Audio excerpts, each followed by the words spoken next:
Hello friends, नमस्कार। मैं हूं मुकेश वर्मा और आप सबका मैं अपने YouTube चैनल लर्नर्स अड्डा पे बहुत बहुत स्वागत करता हूं। तो फ्रेंड्स, आज हम पढ़ने चल रहे हैं 29 दिसंबर के करंट अफेयर्स के बारे में। पिछले 2 दिनों में कई महत्वपूर्ण सारी घटनाएं घटित हुई हैं जो एग्जाम की दृष्टि से बहुत ही महत्वपूर्ण है।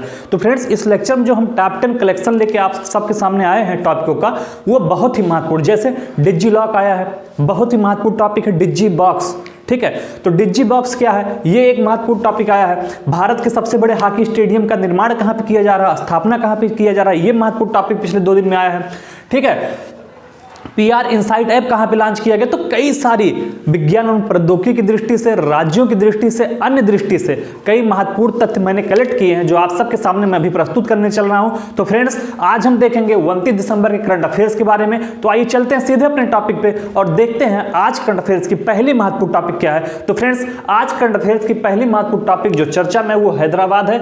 हैदराबाद क्यों चर्चा फ्रेंड्स, तो हैदराबाद ने वेयर अ मास्क अभियान शुरू किया है। तो हैदराबाद ने क्या किया, वेयर अ मास्क अभियान शुरू किया है। इसके अंतर्गत हैदराबाद की जो सरकार है वो मुफ्त मास्क बांट रही है। ठीक है, तो हैदराबाद की सरकार ने, मतलब तेलंगाना की सरकार ने वेयर अ मास्क अभियान शुरू किया है हैदराबाद शहर में, जिसमें वह मुफ्त मास्क बांट रही है इस अभियान के अंतर्गत। तो अगर आपसे पूछे कि वेयर ए मास्क अभियान कहां पे शुरू किया गया, तो वेयर ए मास्क अभियान आपका तेलंगाना के हैदराबाद में स्टार्ट किया गया है, जिसमें मुफ्त मास्क बांटा जा रहा है। ओके फ्रेंड्स, इसके अलावा अगर हम हैदराबाद के अन्य तथ्यों की बात करें या तेलंगाना राज्य के अन्य तथ्यों की बात करें, तो हम पाते हैं ब्रह्मानंद रेड्डी नेशनल पार्क कहां पे है, हैदराबाद में। महावीर हन्ना नेशनल पार्क तेलंगाना में। गुरुवाड़ी नेशनल पार्क तेलंगाना में। तो ब्रह्मानंद रेड्डी नेशनल पार्क पूछे, महावीर हन्ना नेशनल पार्क पूछे, ये देखिए रेड्डी नेशनल पार्क, महावीर हन्ना नेशनल पार्क या गुरुवाड़ी नेशनल पार्क, ये तीनों नेशनल पार्क कहां के हैं, तेलंगाना के। तो कभी भी यहां से सवाल आए कि ब्रह्मानंद रेड्डी नेशनल पार्क कहां पे है, महावीर हन्ना नेशनल पार्क कहां पे है, गुरुवाड़ी नेशनल पार्क कहां पे है, तो ये सारे नेशनल पार्क आपके स्थित हैं तेलंगाना राज्य में। ठीक है फ्रेंड्स, तो हैदराबाद के बारे में हमने चर्चा किया। कभी कभी पूछता कि हैदराबाद किस नदी के किनारे स्थित है, तो हैदराबाद मूसी नदी के किनारे स्थित है। किस नदी के किनारे फ्रेंड्स, मूसी नदी के किनारे स्थित है। हैदराबाद शहर मूसी नदी के किनारे स्थित है। कई बार ये क्वेश्चन पूछा गया है, नदियों के किनारे जो शहर स्थित हैं वो इंपॉर्टेंट होते हैं। तो फ्रेंड्स, ये रही आज करंट अफेयर्स की पहली टॉपिक। आइए आगे बढ़ते हैं और देखते हैं कि आज करंट अफेयर्स में दूसरी महत्वपूर्ण टॉपिक क्या है। तो फ्रेंड्स, दूसरी महत्वपूर्ण टॉपिक जो चर्चा में है वो उड़ीसा राज्य चर्चा में। क्यों, उड़ीसा में भारत के सबसे बड़े हॉकी स्टेडियम की स्थापना की जा रही है। तो अगर आपसे ये सवाल पूछे कि किस राज्य में भारत के सबसे बड़े हॉकी स्टेडियम की स्थापना की जा रही है, तो फ्रेंड्स, उड़ीसा में भारत के सबसे बड़े हॉकी स्टेडियम की स्थापना की जा रही है। किस स्थान पर, राउरकेला में।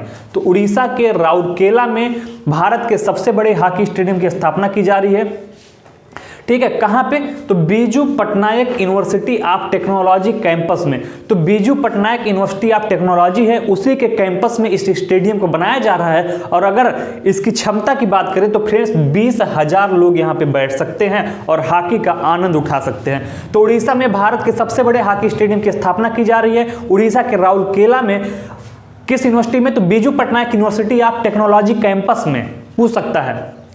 तो ये एक यूनिवर्सिटी है जिसका नाम है Biju Patnaik university of technology. उसके कैंपस में बहुत बड़ा मैदान है, तो उसी में इस हॉकी स्टेडियम की स्थापना की जा रही है, जिसमें 20,000 लोग एक साथ बैठ के हॉकी का मैच देख सकते हैं। इसके अलावा उड़ीसा के हम ट्रेडिशनल पक्षों को देखें तो देवरीगढ़, सुनावेडा, कोट्टागढ़ और भितरकनिका वन्यजीव अभ्यारण्य कहाँ पे है, उड़ीसा में। ओके फ्रेंड्स, तो अगर यहां से सवाल पूछा जाए कि देवरीगढ़, सुनावेडा, कोट्टागढ़, भितरकनिका वन्यजीव अभ्यारण्य कहां पे स्थित है, तो उड़ीसा राज्य में ये स्थित है। क्लियर है। आइए आगे बढ़ते हैं और देखते हैं आज करंट अफेयर्स की तीसरी महत्वपूर्ण टॉपिक क्या है। तो फ्रेंड्स, आज करंट अफेयर्स की तीसरी महत्वपूर्ण टॉपिक जो चर्चा में है वो शिमला है। शिमला क्यों चर्चा में फ्रेंड्स, तो अटल बिहारी वाजपेयी की 18 फीट ऊंची प्रतिमा का अनावरण किया गया। किसमें, शिमला के रिज ग्राउंड में। तो सवाल पूछ सकता है कि शिमला में अटल बिहारी वाजपेयी की 18 फीट ऊंची प्रतिमा का अनावरण किया। आपसे सवाल पूछेगा हाल ही में किस जगह पे अटल बिहारी वाजपेयी की 18 फीट ऊंची प्रतिमा का अनावरण किया गया है, तो शिमला के रिज ग्राउंड में यह अनावरण किया गया है। आइए आगे बढ़ते हैं और देखते हैं आज के करंट अफेयर्स की अगली महत्वपूर्ण टॉपिक क्या है। तो फ्रेंड्स, अगली महत्वपूर्ण टॉपिक जो चर्चा में है वो पंजाब। तो पंजाब क्यों चर्चा में फ्रेंड्स, पंजाब इसलिए चर्चा में है कि राज्य सरकार ने PR इनसाइट नामक मोबाइल ऐप व वेब पोर्टल लॉन्च किया। तो अगर आपसे यह सवाल पूछे कि हाल ही में किस राज्य सरकार ने PR इनसाइट नामक वेब पोर्टल और ऐप लॉन्च किया है। तो पंजाब की राज्य सरकार ने PR इनसाइट नामक मोबाइल ऐप व वेब पोर्टल लॉन्च किया है।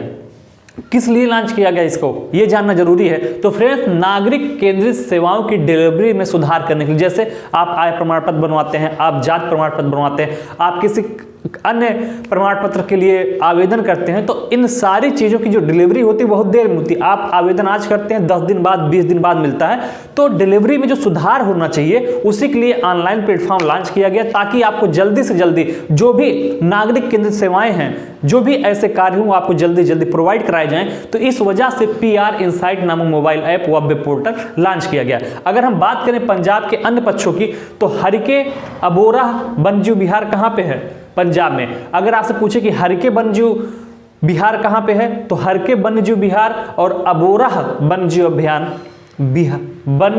बिहार, ठीक है, हरिके अबोरा वन्यजीव बिहार, ये दोनों वन्यजीव बिहार स्थित हैं आपके पंजाब में। इसके अलावा झज्जर बछौली राष्ट्रीय उद्यान अगर कभी पूछता है कि कहाँ पे है, तो फ्रेंड्स झज्जर बछौली राष्ट्रीय उद्यान भी यहीं पे है, पंजाब में। ओके फ्रेंड्स, तो ये क्लियर हो गया आपका। आइए आगे बढ़ते हैं और देखते हैं आज करंट अफेयर्स की चौथी महत्वपूर्ण टॉपिक क्या है। तो नीति आयोग चर्चा में है फ्रेंड्स। नीति आयोग किस वजह से चर्चा में है? नीति आयोग इसलिए चर्चा में है कि क्लाउड स्टोरेज सेवा डिजी बॉक्स लॉन्च किया है। किसने? नीति आयोग ने।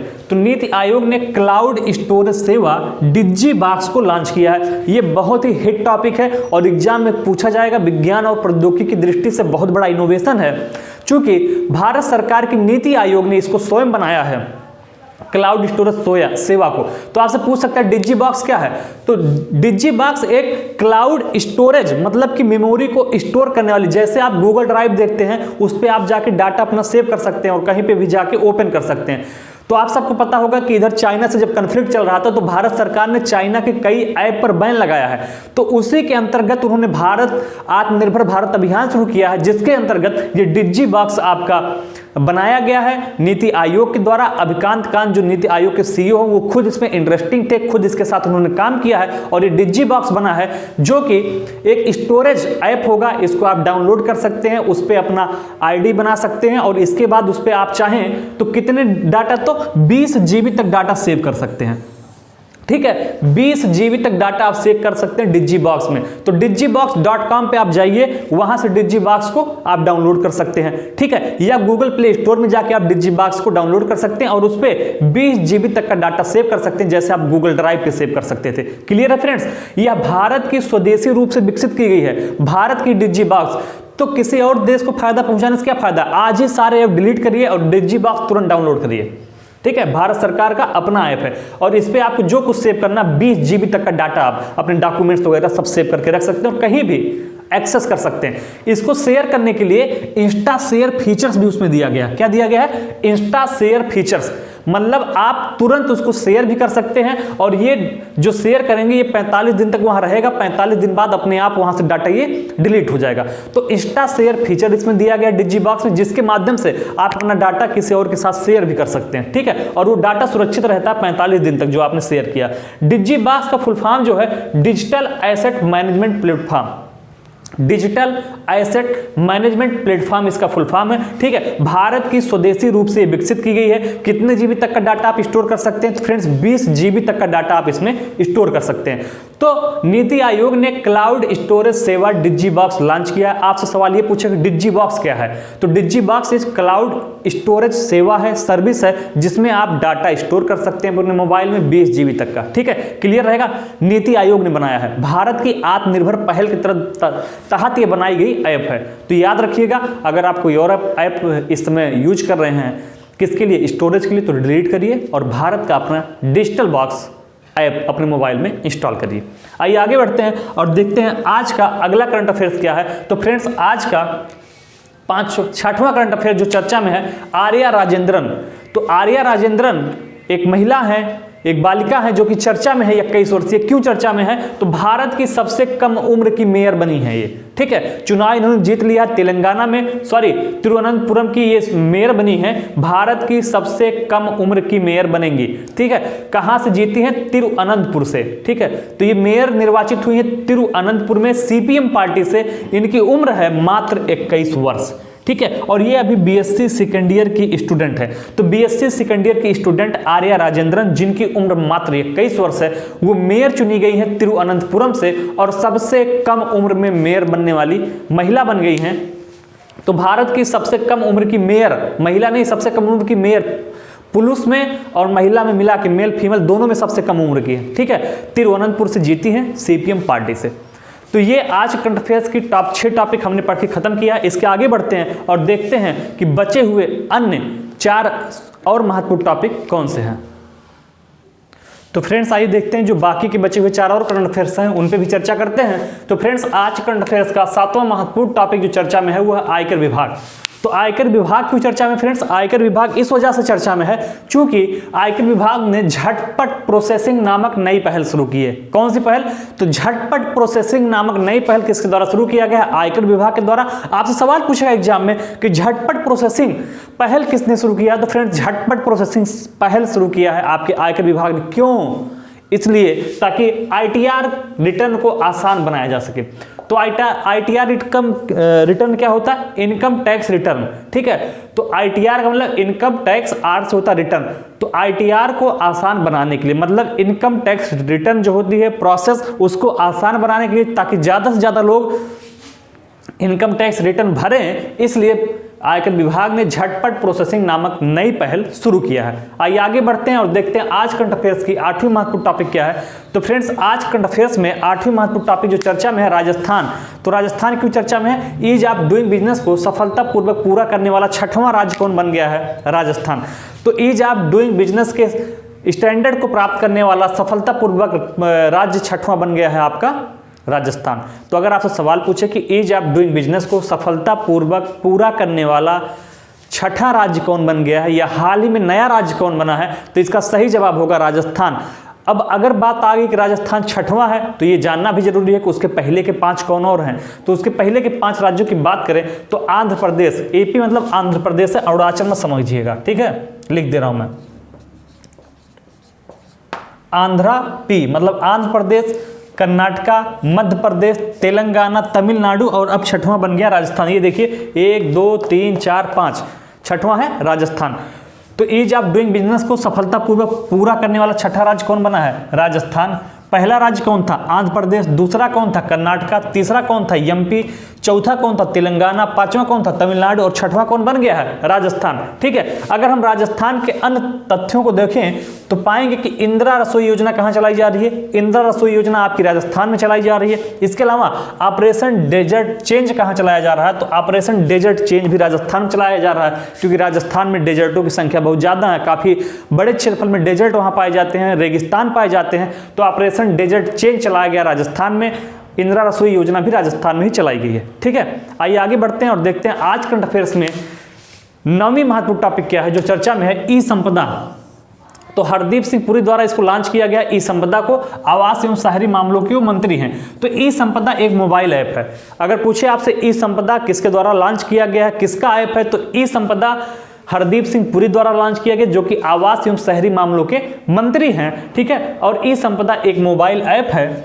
इससे होगा क्या? तो शहरी आवासों को, शहरी आवास के आवंटन को आसान बनाने के लिए और सभी सेवाओं को एकल खिड़की से प्रदान करने के लिए लॉन्च किया गया है। ई संपदा मतलब जो आवास आवंटित किया जाता है शहरों में नगर निगम वगैरह के द्वारा, तो उसको आसान बनाया जा सके, तथा बाकी जो सेवाएं, जैसे आपको बिजली का बिल देना है, पानी का बिल देना है, ठीक है, सीवर का बिल देना है, तो इन सारी सेवाओं को एकल खिड़की पे लाएगा कौन? ई संपदा। एक ऐप डाउनलोड करिए, वहां पे सब कुछ आपको मिला, गैस का कनेक्शन देना है, उस शहर से संबंधित कोई भी चीज आपको इसी ऐप पे मिल जाएगी। आइए आगे बढ़ते हैं और देखते हैं आज करंट अफेयर्स की अंतिम महत्वपूर्ण टॉपिक क्या है। तो फ्रेंड्स आज करंट अफेयर्स की अंतिम महत्वपूर्ण टॉपिक चर्चा में है मध्य प्रदेश। तो मध्य प्रदेश के मंत्रिमंडल ने धर्म स्वातंत्र विधेयक 2020 को मंजूरी दी है। किसने? मध्य प्रदेश ने। तो मध्य प्रदेश के मंत्रिमंडल ने धर्म स्वातंत्र विधेयक 2020 को मंजूरी दी है। ठीक है, इसके अंतर्गत किया क्या जाएगा? तो किसी नाबालिग महिला का कोई जबरन धर्मांतरण कराता है या SC ST अनुसूचित जाति अनुसूचित जनजाति का बलपूर्वक धर्मांतरण कराया जाता है, तो उसके एवज में जो व्यक्ति कराएगा, जो दोषी पाया जाएगा, उसको 50,000 रुपये तक का जुर्माना प्लस 2 से 10 साल की जेल होगी। ठीक है, तो मध्य प्रदेश के मंत्रिमंडल ने धर्म स्वातंत्र विधेयक 2020 को मंजूरी दिया है, जिसके अंतर्गत किसी नाबालिग महिला का कोई जबरन धर्मांतरण कराता है या SC/ST का जबरन धर्मांतरण कराता है तो 50,000 रुपए जुर्माना प्लस 2 से 10 साल के लिए जेल होगी। ठीक है, तो ये विधेयक पास हो गया कहां पे? मध्य प्रदेश में। तो आज के करंट अफेयर्स में ये टॉप 10 टॉपिक हमने पढ़ के खत्म किया। कल फिर मिलेंगे आपसे और बात करेंगे 30 दिसंबर के करंट अफेयर्स के बारे में फ्रेंड्स।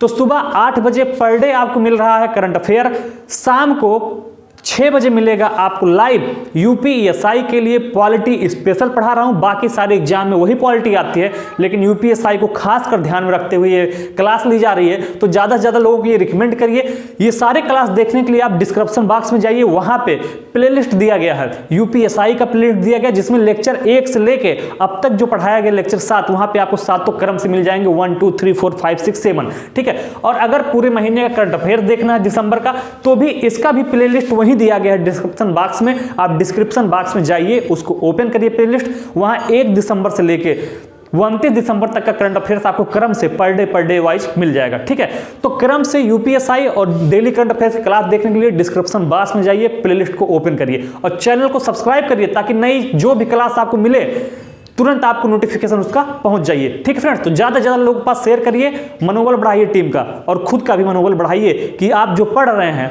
वो सबसे अच्छा पढ़ रहे हैं। आप नोट बनाते हुए चलिएगा, कोई एग्जाम जब आएगा तो मिलाइएगा कि आपके नोट से क्वेश्चन आ रहे हैं या नहीं आ रहे हैं। धन्यवाद।